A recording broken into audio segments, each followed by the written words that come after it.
మొత్తం సమ్మర్ సీజన్లో వచ్చిన పెద్ద సినిమా ఏదంటే పెద్ది మాత్రమే. వస్తామన్న ఒక్క హీరో కూడా రాలేదు. ఏవేవో కారణాలతో రావాల్సిన వాళ్లంతా వాయిదాల బాట పట్టారు. దాంతో పెద్ది మినహా పెద్ద సినిమా ఏదీ ఈ సీజన్ మొహం కూడా చూడలేదు. దానికి ముందు సంక్రాంతికి కూడా అంతే. 5 సినిమాలు విడుదలైనా వచ్చిన విజయాలు మాత్రం 3. సంక్రాంతికి చిరంజీవి, ప్రభాస్, రవితేజ లాంటి స్టార్ హీరోలంతా ఒకేసారి వచ్చేసరికి రాబోయే సమ్మర్ సీజన్ అంతా అదిరిపోతుందని అప్పుడు కలలు కన్నారంతా. కానీ అదేం జరగలేదు. ఐపీఎల్ పేరు చెప్పి సమ్మర్ అంతా నీరుగార్చేశారు. పోనీ సెకండ్ హాఫ్ అయినా వస్తారేమో అనుకుంటే ఆగస్టు 21న రావాల్సిన ప్యారడైజ్ మళ్లీ వాయిదా పడేలా కనిపిస్తోంది. విశ్వంభర్పై ఇంకా క్లారిటీనే రాలేదు.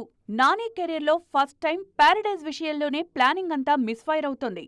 నాని రాక డైలమాలో పడ్డంతో అదే డేట్కు రవితేజ ఇరుముడి రానుందని తెలుస్తోంది. అలాగే ప్రభాస్, ఫౌజీ కూడా ఈ ఏడాది వచ్చేది అనుమానంగానే ఉంది. దాంతో సెకండ్ హాఫ్ ఆశలన్నీ వెంకటేష్, బాలయ్య, రవితేజ, విజయ్ దేవరకొండపైనే ఉన్నాయి. వెంకటేష్, త్రివిక్రమ్ కాంబోలో వస్తున్న ఆదర్శ కుటుంబం సమ్మర్ రిలీజ్ ప్లాన్ చేసినా షూట్ ఆలస్యంతో దసరాకు షిఫ్ట్ అయింది. బాలయ్య, గోపీచంద్ సినిమా కూడా అప్పుడే రానుంది.